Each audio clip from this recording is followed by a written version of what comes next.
Вие викате некој.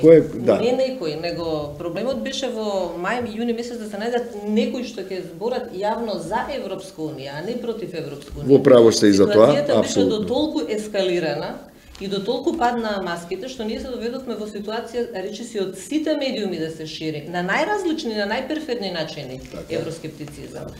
Невладени организации кои со години имаат предзнак и се специализирани, да кажем, или ги нарекуваме EU експерти да бидат на начелото на колоната, што вика нас не ни треба Европска унија, не под овие услови, каде што воопшто не се анализираа ниту документите.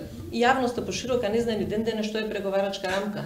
Ние тоа го нарекуваме француски предлог, ви се молам. Да. Па не постои такво нешто. Тоа е преговарачка рамка, официјален документ на Европска унија. Да, официјален документ усвоен од Европска унија, за кој нашата држава воопшто не беше нити засегната, нити прашана страна.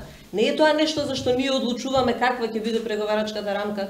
Тоа се условите под кои Европската унија нас не ги дава, под кои ние ќе преговараме. А ние во моментот така е, а ние во моментот кога сме се кандидирале за Европска унија сме ги прифатиле тие услови. Значи толку се створи хаос во јавниот простор.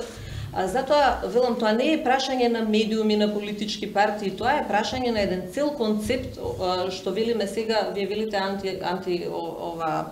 антиалбанска. Не, антиалбанска па ги измеша, не ги измеша воопшто.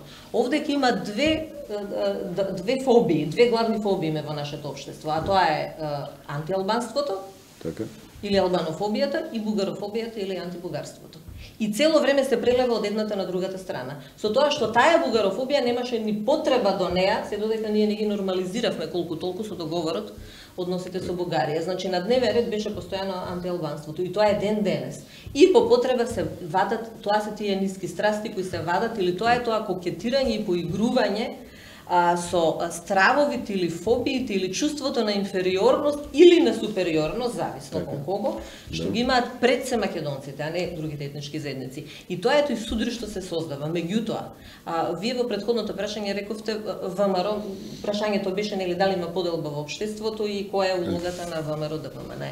За жал, други структури одиграа главната улога пред ВМРО ДПМН да дојде на сцена и да ги организира тие протести заедно со левица.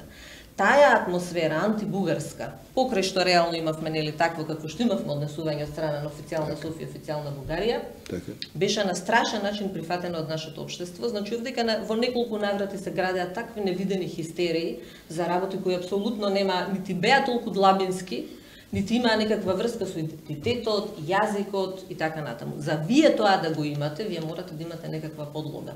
Прво мора да имате подлога на едно, како да кажам, антибугарски сентимент, јас го нарекувам чувство кое се провило од дека 50, 60, 70 години. Значи,